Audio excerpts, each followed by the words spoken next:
On les accompagne vers et dans l'emploi et on espère qu'on leur permet de reprendre confiance en eux et de se rétablir grâce au travail.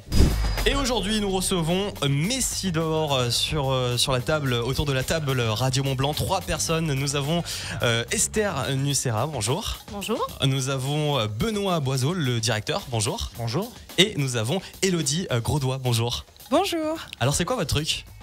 Alors notre truc, c'est d'accompagner des personnes fragilisées par des troubles psychiques. On les accompagne vers et dans l'emploi et on espère qu'on leur permet de reprendre confiance en eux et de se rétablir grâce au travail. Alors Messidor, c'est une association qui a pour vocation l'aide aux personnes souffrant de troubles psychiques. Est-ce que vous pouvez nous présenter cette association et son histoire ? Oui. Alors l'association Messidor a été fondée en 1975 par monsieur Vincent Véry.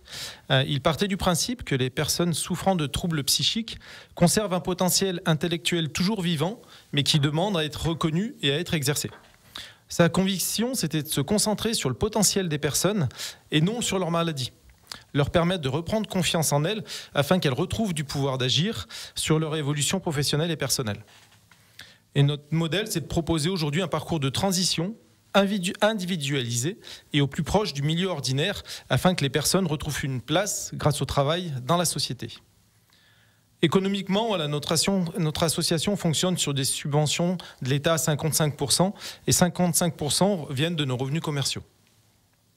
Et aujourd'hui, on déploie plusieurs dispositifs sur la Haute-Savoie, et cela en fonction du besoin des personnes. On déploie donc des ESAT, des entreprises adaptées et le service Job Coaching.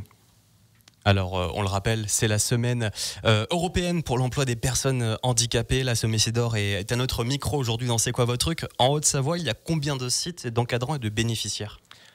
Aujourd'hui, donc, on a implanté sur 3 sites. On a un site sur le bassin annécien à Mété, un site sur le Genevois à Villagrand et le 3e site donc, se trouve sur la vallée de l'Arve à Aïs.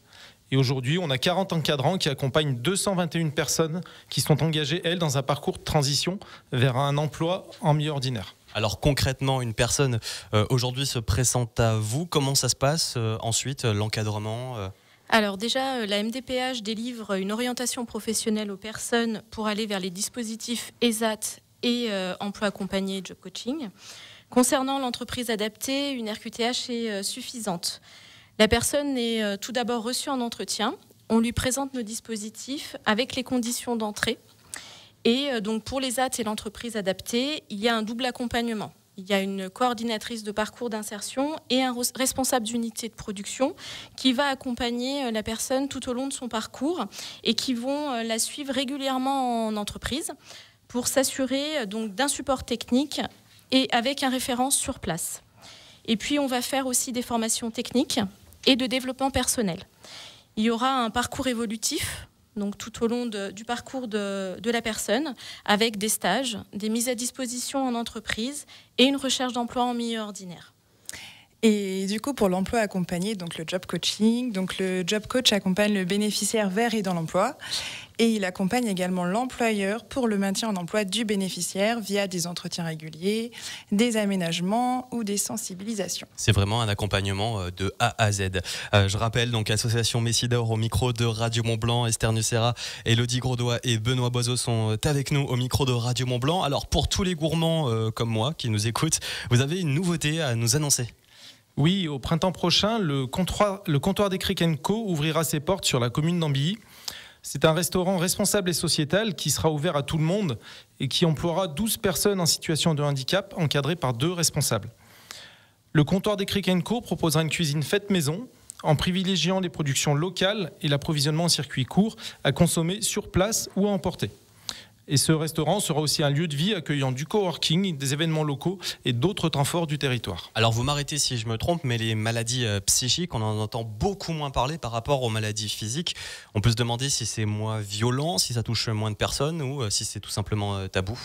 Alors les maladies psychiques sont des maladies invisibles. Elles ne sont pas moins violentes, mais elles restent encore tabous. Il faut savoir qu'une personne sur 5 est touchée par un trouble psychique en France, ce qui représente 13 millions de Français. 25% de la population mondiale est concernée à un moment ou un autre de sa vie par un trouble psychique. Ils sont donc au 3e rang des maladies les plus fréquentes après le cancer et les maladies cardiovasculaires. Et j'ajouterais aussi que le handicap est la conséquence directe des troubles psychiques. Le handicap mental est différent du handicap psychique. Oui, ça c'est important parce qu'il y a des gens qui peuvent justement le confondre des fois. Tout à fait. Donc du coup, voilà. Après, l'idée c'est... Il y a une vraie différence entre les deux. Voilà, il y a une vraie différence. Et les caractéristiques du handicap psychique, donc on est sur un trouble qui va... En tout cas, le handicap va apparaître dès l'adolescence ou à l'âge adulte, va entraîner...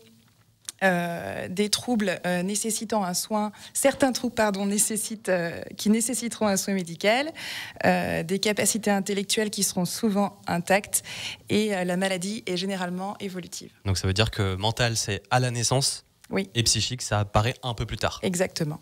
Alors, les choses changent avec l'arrivée d'une formation au premier secours en santé mentale, c'est-à-dire que c'est vraiment pris en compte, c'est vraiment pris au sérieux. Tout à fait. Ça rentre dans les mœurs. Oui, cette formation nous vient d'Australie. Elle a été créée en 2000 par Betty Kitchener, qui était éducatrice et qui souffrait de troubles psychiques sévères, et par Tony Jorm, qui était professeur de médecine. Donc ce programme propose à tous les citoyens de plus de 18 ans une formation généraliste de sensibilisation et d'assistance en santé mentale. En France, le programme a été adapté en 2018 par la création de l'association PSSM France. Elle s'attache à lutter contre la stigmatisation des troubles psychiques qui constituent un frein puissant à l'accès aux soins, au rétablissement, à l'inclusion sociale et professionnelle. Donc les premiers secours en santé mentale constituent l'aide qui est apportée à une personne qui subit le début d'un trouble de santé mentale, une détérioration d'un trouble de santé mentale ou qui est dans une phase de crise de santé mentale. Donc les premiers secours sont donnés jusqu'à ce qu'une aide professionnelle puisse être apportée ou jusqu'à ce que la crise soit résolue. Ils sont l'équivalent en santé mentale des gestes de premiers secours qui, eux, apportent une aide physique à une personne en difficulté. Et du coup, cette formation, donc, elle dure 14 heures sur 2 jours consécutifs ou 2 jours non consécutifs, donc une semaine d'intervalle. Et à l'issue de la formation, une attestation de secouriste en santé mentale est fournie par PSSM France. Et il y a 4 modules. Et il y a 4 modules, exactement. Alors, dans le premier module, on va introduire la santé mentale de manière générale. On va voir un peu le cadre des premiers secours, puis la dépression. Ensuite, dans le deuxième module, on va accentuer sur le plan d'action, donc des premiers secours pour la dépression et la crise suicidaire et les troubles anxieux. Ensuite, dans le module 3, on s'attachera aux troubles anxieux, aux attaques de panique et aux chocs post-traumatiques, comment intervenir, et aux troubles psychotiques.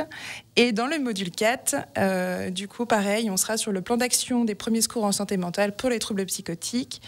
On verra aussi les troubles liés à l'utilisation de substances et on déroulera aussi le plan d'action des premiers secours en santé mentale pour les troubles liés à l'utilisation de substances. Merci beaucoup. Alors on le rappelle, donc Esther Nucera est avec nous. Vous êtes basée sur la vallée de l'Arve ? Oui, moi je suis basée sur Aïs. D'accord, Aïs. On a le directeur qui est là également et moi je suis sur Mété. Sur Mété, donc voilà, ça représente vraiment toute la Haute-Savoie. La Savoie aussi, j'imagine ? Alors non, sur la Savoie, d'autres établissements que Messidor interviennent sur ce champ-là. D'accord, ok. Donc vous, c'est vraiment sur la Haute-Savoie. Oui. Merci beaucoup. On le rappelle, c'est la semaine européenne pour l'emploi des personnes handicapées. Vous êtes vraiment des acteurs dans ce domaine. Messidor, l'association, je vous invite à aller faire un tour sur le site internet. Vous l'avez en tête ? Messidor.asso.fr. Super, merci beaucoup. Donc toutes les informations, si vous voulez plus de renseignements, c'est sur ce site internet. Et sinon, l'interview est à retrouver en podcast sur radiomontblanc.fr, sur notre application ou sur nos réseaux sociaux. Merci beaucoup. Merci à vous.